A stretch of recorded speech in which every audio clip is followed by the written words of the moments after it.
Hello, everybody. This is Lisa Morkovich, and I am back with another video. Please excuse the wet hair. Believe it or not, even us psychotherapists do things like shower and other, typical human things. Imagine that, right? So, one of the focuses of my practice is working with the perinatal population. These are services that I'm extremely passionate about. Having gone through the experience myself, um, I am a mother. I've given birth twice, and I very much know what it's like to both be pregnant, going through the perinatal period, as well as parenting. So, these are, and actually the other psychotherapists in my practice are also parents themselves, and are very familiar with what it's like to go through, all of the different stages of, pregnancy, postpartum period, et cetera, et cetera. So, needless to say, this is something that, is very close to our heart, partially because of our own experiences and also partially because of the, wonderful opportunities that we've had to work with these amazing parents, and to, hear all of their struggles and all of their stories. And also, all of us are trained in working with the perinatal population, which is very important when seeking out a therapist, and you're in the postpartum period to, make sure that you find somebody who's trained in perinatal mood and anxiety disorders. So let me jump right into what was the purpose of making this video.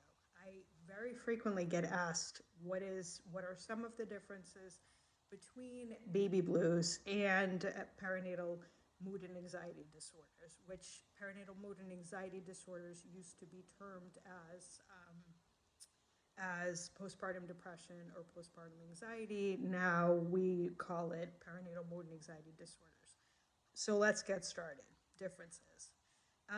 Firstly, baby blues is something that affects 60 to 80% of persons during the postpartum period. Generally, it's due to hormonal fluctuations in pregnancy, birth, as well as just acute sleep deprivation and just the adjustment period. It's generally approximately 2 days to 2 weeks, so it's very short term.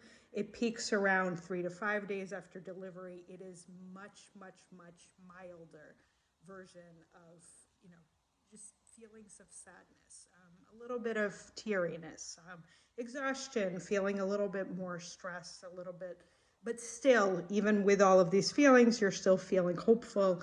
There's still things that you're happy about. There's still things that you enjoy in life.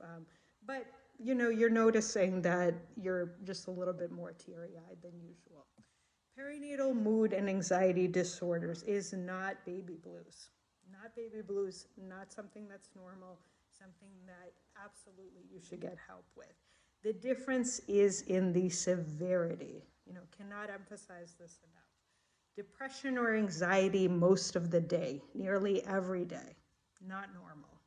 Loss of interest, joy, or pleasure in things that you used to enjoy.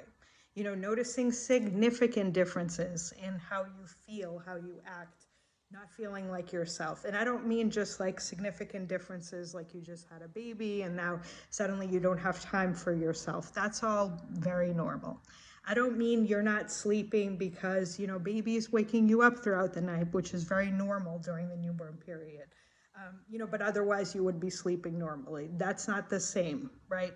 I don't mean you're not eating because, you're so busy with taking care of your little one and taking care of your older child. That's not the same. Not the same.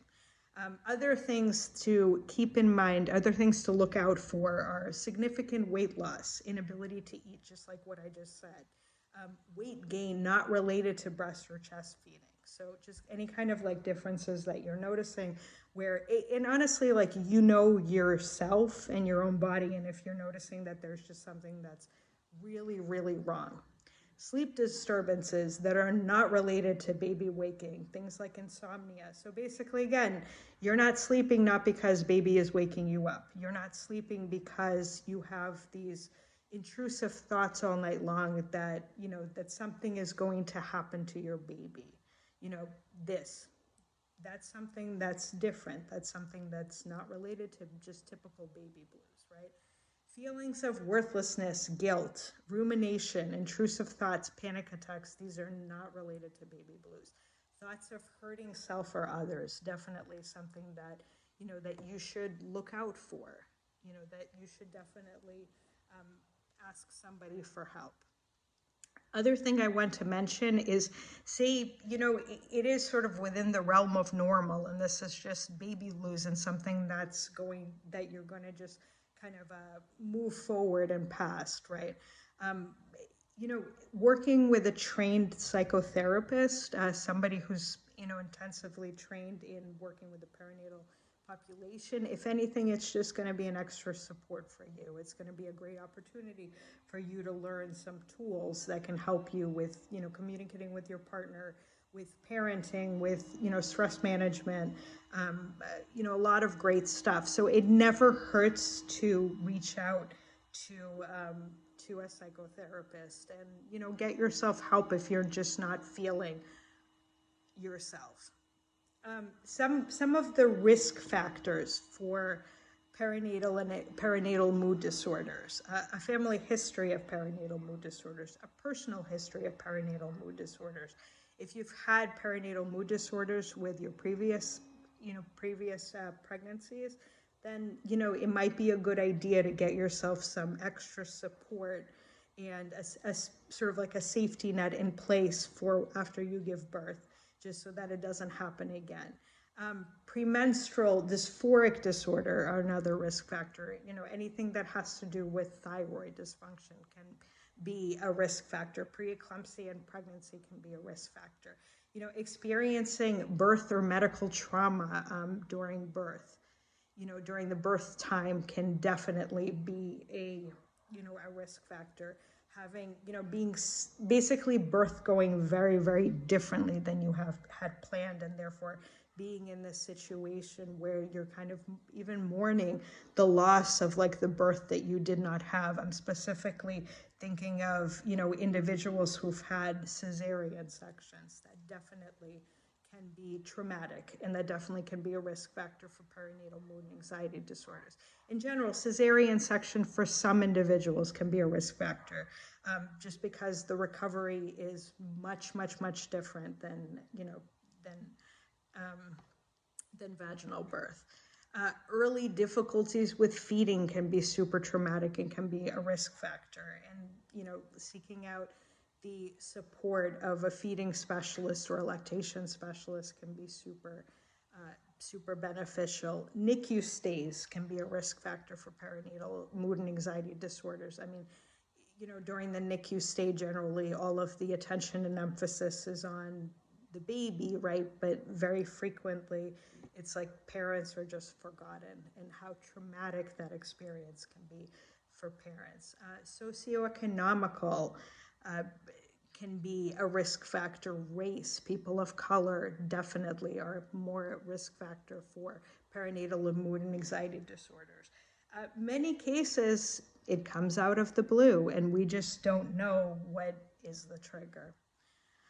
So hopefully this video was beneficial for you. I'm definitely going to be speaking more on this subject because it's a very, very important subject for us to finally, shine some light that perinatal mood and anxiety disorders, maternal mental health, perinatal mental health, parents' mental health is important, right?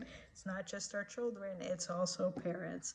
So if you like this video, if you would like more information, even just tips, please subscribe, please share, give me a thumbs up if you watch this, and I hope to see you next time. All right, bye.